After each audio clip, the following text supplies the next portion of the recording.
Hello guys, welcome to my channel said IQ। और आज हम इस वीडियो में करने वाले हैं ग्रेट शोडाउन दो सबसे बड़े विलन्सों के बीच में, थैनोस और लॉर्ड वोल्डेमॉर्ट के बीच में। सो वीडियो बहुत ज़्यादा इंटरेस्टिंग होने वाली है, वीडियो को आखिर तक ज़रूर देखिए। So without wasting any more time, let's play the intro.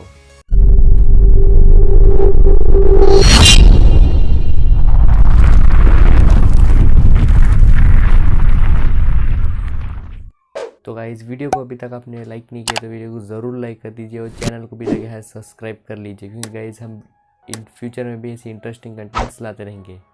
तो बढ़ते हैं मेन अपने मुद्दे की ओर। तो गाइस, इन दोनों के शोडाउन होने से पहले हम उनके ओरिजिन के बारे में जान लेते हैं। जब हम बात करें पहले थैनोस के ओरिजिन के बारे में, तो मूवीज़ में हमें दिखाया है कि थैनोस एक टाइटन प्लैनेट का एलियन है।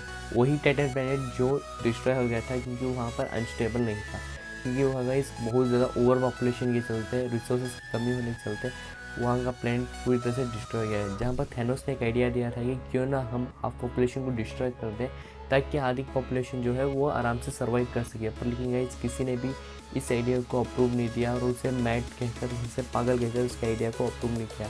पर लेकिन इस पूरा प्लेनेट डिस्ट्रॉय हो गया, कोई भी नहीं बचा। तो मूवीज़ में यही दिखा गया है। सरप्राइजिंगली थैनोस का कैसा वजह ये मूवीज़ में हमें अब तक नहीं पता चला है। तो गाइस, वीडियो में आगे बढ़ने से पहले मैं कुछ और आपके डाउट्स क्लियर कर देना चाहता हूँ कि हम जो भी इस वीडियो में बात करने वाले हैं वो मूवीज़ के रिलेटेड रही हैगी, ना कि हम कॉमिक्स नॉवेल्स कुछ भी हम इंक्लूड करेंगे, क्योंकि गाइस अगर वो इंक्लूड करेंगे तो बहुत ज़्यादा कन्फ्यूजन हो जाएगा आपको। तो गाइस हम लोग मूवी तक ही रखते हैं। तो गाइस अब हम बात करने वाले हैं टॉम मार्वल रिडल के ओरिजिन के बारे में, एक है लॉर्ड वोल्डेमॉर्ट के बारे में। जहाँ पर हमें मूवीज़ में दिखाया गया है कि गाइस टॉम मार्वल रिडल की माँ उसे पैदा करते ही मर चुकी थी, जब से वो हॉस्टल में ही 10 साल तक रहा। पर लेकिन उसके अंदर कुछ मैजिकल पावर्स थे, इसलिए वो देखते हुए डम्बलडोर ने उसे हॉगवर्ट्स को लेकर चले गए थे। तो गाइस तब से डम्बलडोर का वो फेवरेट स्टूडेंट बन गया था और सभी टीचर्स का भी फेवरेट स्टूडेंट बन गया था। और उसके अंदर मैजिकल एबिलिटीज़ बहुत ज़्यादा भी थी। उसे नागशक्ति के क्लास में चुना गया था। तब उसे गाइस पता चला कि कुछ सालों बाद कि उसकी माँ एक नागशक्ति के आखिरी वंशों में से आखिरी वॉइस थी। तो गाइस उसके फादर के बारे में पता चला कि वो एक मगलू था, यानी उसके पास कोई मैजिकल पावर्स नहीं आते थे। तो गाइस उसके उसे गुस्सा दिलाया और उसने अपना नाम चेंज करके टॉम मार्वल रिडल से लॉर्ड वोल्डेमॉर्ट में तब्दील कर लिया। और तब से वो दुनिया का सबसे ज़्यादा शक्तिशाली नेता बनना चाहता था, पावरफुल आदमी बनना चाहता था। इसलिए गाइस वो अपने मिशन में निकल गया और उसने 7 हॉकर्स बनाए। तो गाइस बाकी की स्टोरी तो आपको ऑलरेडी मूवीज़ में पता है। तो बढ़ते हैं अपने नेक्स्ट टॉपिक की ओर।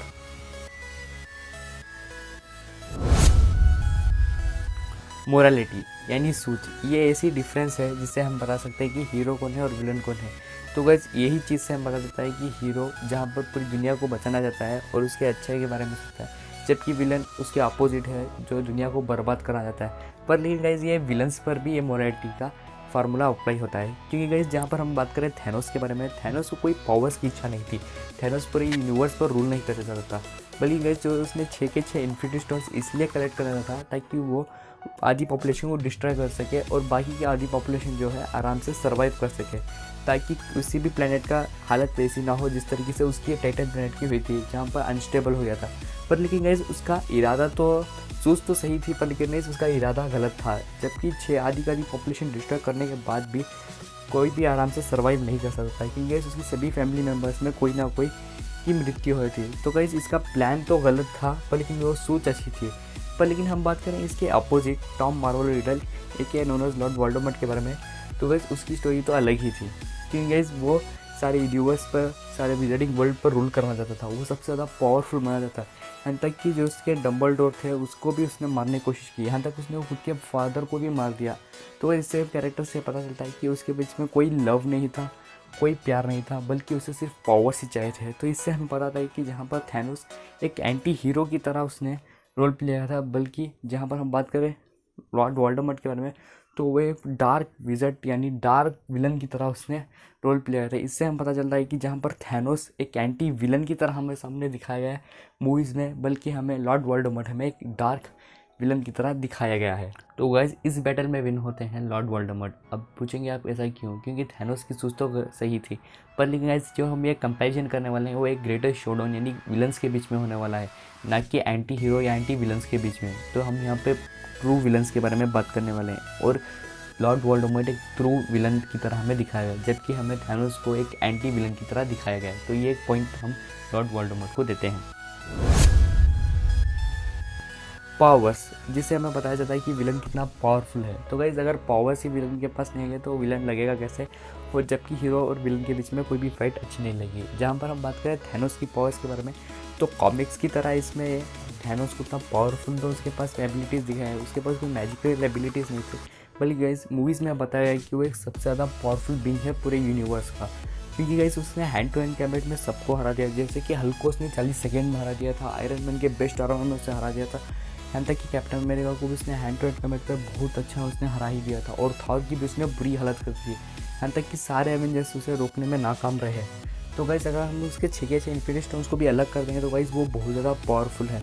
हमें इस चीज़ से पता चलता है कि 6 के 6 इन्फिनिटी स्टोन्स को कलेक्ट करना और इसे यूज़ करना बहुत ज़्यादा मुश्किल है, क्योंकि वो नॉर्मल ह्यूमन बींग के लिए तो नहीं हो सकता।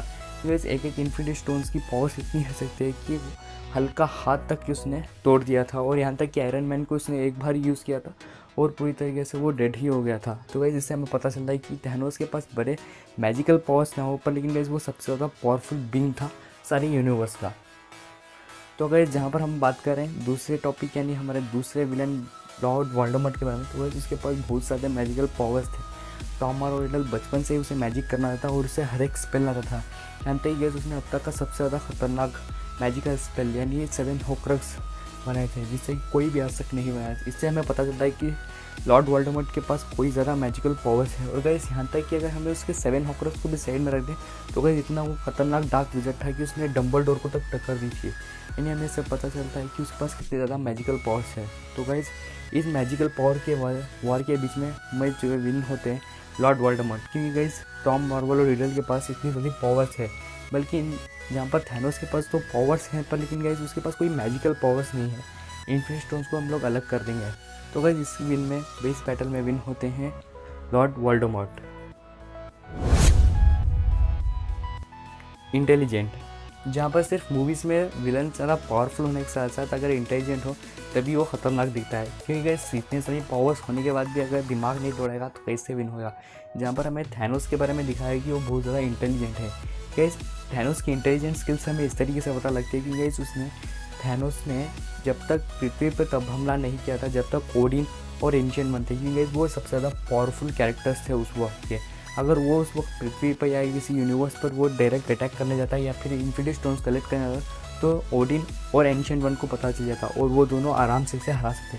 तो वैसे उसने तब तक वेट किया जब तक ओडिन और एंशिएंट वन जब तक डेड ना हो जाए, और उसके बाद उसने थैनोस ने 6 के 6 इन्फिनिटी स्टोन्स कलेक्ट करना शुरू कर दिया। और यहाँ तक कि गाइस उसे पता था कि एवेंजर्स उसके रास्ते में है, तो उसने सभी एक एक प्लान से उसने किया। यहाँ तक कि गाइस उसने फ्यूचर में भी मालूम कर लिया था कि गाइस एवेंजर्स का प्लान बर्बाद करने वाला है, तो गाइस उसने फ्यूचर में आकर फिर से उसे टक्कर दी। तो गाइस इससे हमें पता चलता कि थैनोस बहुत ही ज़्यादा इंटेलिजेंट था।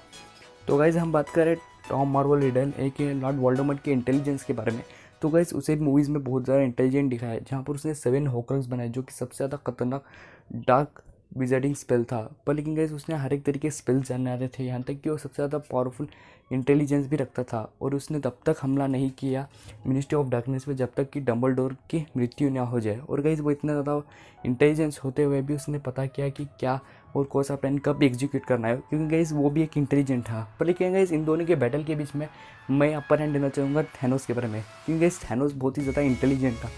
क्योंकि गाइस थैनोस अगर चाहता तो कभी भी अटैक कर सकता था, पर लेकिन उसने वेट किया जब तक कि ओडिन और एंशिएंट वन की मृत्यु ना हो जाए। जबकि हम लोग बात करें लॉर्ड वोल्डेमॉर्ट के बारे में, लॉर्ड वोल्डेमॉर्ट को ऑलरेडी पता था कि गाइस ये हैरी पॉटर के अंदर होक्रक्स उसके पास नहीं है, क्योंकि गाइस हैरी पॉटर एक 7th होक्रक्स उसका है जो कि उसने ना चाहते हुए बना दिया। पर लेकिन गाइस लॉर्ड थैनोस की इंटेलिजेंस आगे है, पर लेकिन लॉर्ड वोल्डेमॉर्ट कुछ पॉइंट्स में नीचे आ रहा है। इसलिए गाइस मैं इंटेलिजेंस में एक पॉइंट देना चाहूँगा थैनोस में।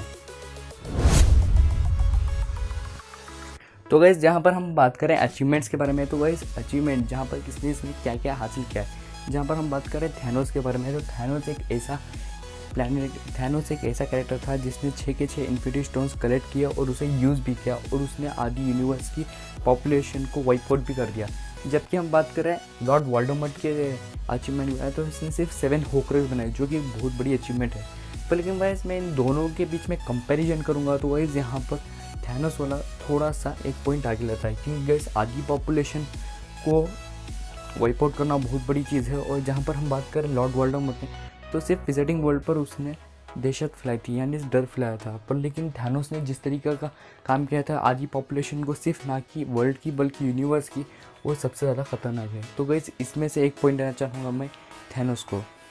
तो गाइस अब फाइनली होने वाला है इन दोनों के बीच में फाइनल शोडाउन, जहाँ पर ये दोनों होंगे आमने सामने। तो गाइस अभी तक आप वीडियो को लाइक नहीं किया तो वीडियो को ज़रूर लाइक कर लीजिए, चैनल को भी लगा ज़रूर सब्सक्राइब कर दीजिए। और गाइस अब कमेंट सेक्शन में हमें ज़रूर बताइए कि आपको ये बैटल कैसी लगी। तो बढ़ते हैं अपने मेन फाइनल शोडाउन की तरफ।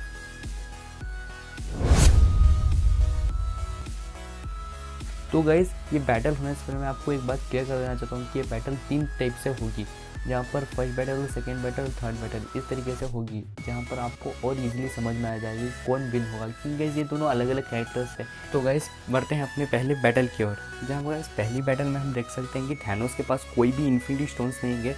तो गाइस उसे इस बैटल में विदाउट इन्फिनिटी स्टोन्स के लड़ना पड़ेगा अपनी नॉर्मल पावर्स के साथ, जबकि लॉर्ड वोल्डेमॉर्ट के 7 होकर्स जिंदा रहेंगे और उसके साथ उसके मैजिकल स्पेल्स भी रहेंगे। तो गाइस ये एक बैटल खतरनाक होने वाली है, बहुत से हैंड टू हैंड कॉम्बैट रहेंगे। पर लेकिन गाइस यहाँ पर इजीली लॉर्ड वोल्डेमॉर्ट विन हो जाएंगे, क्योंकि गाइस उसके 7 होकर्स अभी तक जिंदा भी हैं और थैनोस के पास कोई इन्फिनिटी स्टोन्स नहीं है, यानी कोई एक्सटर्नल मैजिकल पावर्स नहीं है। और थैनोस अपने हैंड टू हैंड कॉम्बैट में और अपने ब्लेड से कितना भी ऐसे लॉर्ड वोल्डेमॉर्ट को अटैक कर दे, कितना भी उसे मार दे, वो फिर से जन्म हो जाएगा, क्योंकि गाइस उसके 7 होकर्स अभी भी जिंदा है। और लॉर्ड वोल्डेमॉर्ट के पास भी मैजिकल ऐसे स्पेल्स हैं जहाँ उसके अटैक करने से पहले ही वो उसे आराम से हरा देगा। तो गाइस इस बैटल में इजीली लॉर्ड वोल्डेमॉर्ट विन हो जाते हैं। तो गाइस बढ़ते हैं अपने सेकंड बैटल की ओर। तो गाइस सेकंड बैटल का सिनेरियो कुछ इस तरीके से होने वाला है कि जहाँ पर थैनोस के पास तो 6 के 6 इन्फिनिटी स्टोन्स रहेंगे, पर लेकिन गाइस वोल्डेमॉर्ट के 7 होकर्स डिस्ट्रॉय हो जाएंगे। तो गाइस यहाँ पर थैनोस फर्स्ट क्या करेगा, एक ही सबसे पहले वो जाके 7 होकर्स डिस्ट्रॉय कर देगा और उसके बाद वो लॉर्ड वोल्डेमॉर्ट से उसके साथ बैटल लड़ेगा। तो गाइस इस बैटल में बहुत इजीली थैनोस विन हो जाएगा, क्योंकि गाइस 7 होकर्स तो उसने पहले से ही डिस्ट्रॉय कर दिया, यानी लॉर्ड वोल्डेमॉर्ट को कहीं से एक्सटर्नल पावर्स मिलेगी नहीं। तो उसके पास सिर्फ बच जाएंगे उसके सिर्फ मैजिकल स्पेल्स, और साथ में साथ थैनोस के पास एक जो रहेंगे इन्फिनिटी स्टोन जो कि 6 के 6, जिससे बहुत अच्छी वो टक्कर देगा। और गाइस यहाँ पर ईजिली थैनोस हरा देगा लॉर्ड वोल्डेमॉर्ट को, और इस बैटल में थैनोस की विन पक्की है, यानी विन हो जाता है थैनोस। और गाइस हम बढ़ते हैं अपने थर्ड बैटल और अपने फाइनल शोडाउन की तरफ, जहाँ पर हम दोनों कंपैरिजन करेंगे 7 होकर्स लॉर्ड वोल्डेमॉर्ट के और 6 के 6 इन्फिनिटी स्टोन्स थैनोस के बारे में। तो ये बैटल का क्या होने वाला है, बढ़ते हैं अपने थर्ड बैटल की ओर। तो गाइस थर्ड बैटल का सिनेरियो कुछ इस तरीके से होने वाला है, जहाँ पर थैनोस के 6 के 6 इन्फिनिटी स्टोन्स भी रहेंगे और लॉर्ड वोल्डेमॉर्ट के 7 होकर्स भी अभी तक जिंदा होंगे। तो गाइस ये बहुत ही सबसे ज़्यादा डेविस्टेटिंग फाइट होगी, और यहाँ पर बहुत ही ज़्यादा ब्लड होगा, बहुत ही ज़्यादा फाइट्स होगी। थैनोस भी अपर हैंड होते हुए देखेंगे, लॉर्ड वोल्डेमॉर्ट भी अपना अपर हैंड देते हुए देखेंगे। पर लेकिन गाइस इस बैटल में बहुत सी फाइट होने के बाद एंडिंग में लॉर्ड वोल्डेमॉर्ट की विन हो जाती है। अब वो कैसे होगी गाइस, तो मैं आपको बता दूं कि गाइस 7 होकर सब भी जिंदा है, यानी थैनोस क्या भी कर ले, पावर स्टोन, स्पेस स्टोन कहीं भी से टेलीपोर्ट कर दे, तो गाइस लॉर्ड वोल्डेमॉर्ट वापस आ जाएगा और साथ एक साथ ही उसने सारी यूनिवर्स को डिस्ट्रॉय भी कर देगा। तो गाइस लॉर्ड वोल्डेमॉर्ट की डिस्ट्रॉय नहीं होगा, क्योंकि गाइस वो सारी यूनिवर्स को डिस्ट्रॉय कर सकता है, पर लेकिन गाइस वो 7 थिंग्स को नहीं डिस्ट्रॉय कर सकता। उसे पर्सनली सोचना पड़ेगा कौन सी चीज़ है, तभी वो डिस्ट्रॉय हो पाएगा। तो गाइस इस तरीके से तो वो कभी भी पता नहीं लगा पाएगा कि 7 होकर्स कौन से है, किस तरीके है। तो गाइस उसने पूरी यूनिवर्स को अगर उसने ख़त्म भी कर दिया तब भी लॉर्ड वोल्डेमॉर्ट ख़त्म होने वाला नहीं है। तो गाइस इस बैटल में ईजिली लॉर्ड वोल्डेमॉर्ट विन हो जाएगा। तो गाइस हम बढ़ते हैं अपने पॉइंट्स टेबल की ओर और पता लगाते हैं कि कौन इन सारी बैटल्स में विन होता है। तो गाइस पॉइंट्स टेबल पर अगर हम नज़र डालें, जहाँ पर मोरालिटी में ईजिली 1 पॉइंट लॉर्ड वोल्डेमॉर्ट को आता है, जबकि हम बात करें पावर्स के बारे में तो पावर्स के पॉइंट में ईजिली लॉर्ड वोल्डेमॉर्ट को ही जाता है। जबकि हम थैनोस के पॉइंट्स को अगर हम लोग काउंट करें तो उसे इंटेलिजेंस में 1 पॉइंट मिलता है और अचीवमेंट्स में 1 पॉइंट मिलता है, यानी इस बीच में तो टाई हुआ था। पर लेकिन ये जो फाइनल शोडाउन हुआ था उसमें जहाँ पर लॉर्ड वोल्डेमॉर्ट को पहली विक्ट्री मिली थी और सेकेंड विक्ट्री जो थी वो थैनोस को मिली थी, पर लेकिन जो फाइनल जो हमारा आखिरी शोडाउन हुआ था उसमें easily guys Lord Voldemort win हो चुके थे। तो गाइस इन सारी फाइनल सिनेरियोस और फाइनल बैटल्स और फाइनल कैलकुलेशन से हमें ये पता चलता है कि गाइस इन दोनों के बीच में अगर कहीं भी मुकाबला होगा जो कि बहुत ही ज़्यादा फैंटेसी होने वाली थिंकिंग है और फिक्शनल है, तो गाइस इस बैटल में ईजिली लॉर्ड वोल्डेमॉर्ट विन हो जाएंगे। तो गाइस वीडियो आपको कैसी लगी आपको ज़रूर बताइए और कमेंट सेक्शन में बताइए कि आपको ये बैटल तो होपफुली गाइस आपको ये वीडियो बहुत ज़्यादा पसंद आई होगी। वीडियो को लाइक ज़रूर कीजिए, चैनल को भी ज़रूर सब्सक्राइब कीजिए और वीडियो भी ज़रूर शेयर करें अपने सारे फ्रेंड्स के साथ। तो मिलते हैं हम अपने नेक्स्ट वीडियो में, तब तक के लिए be safe and be happy.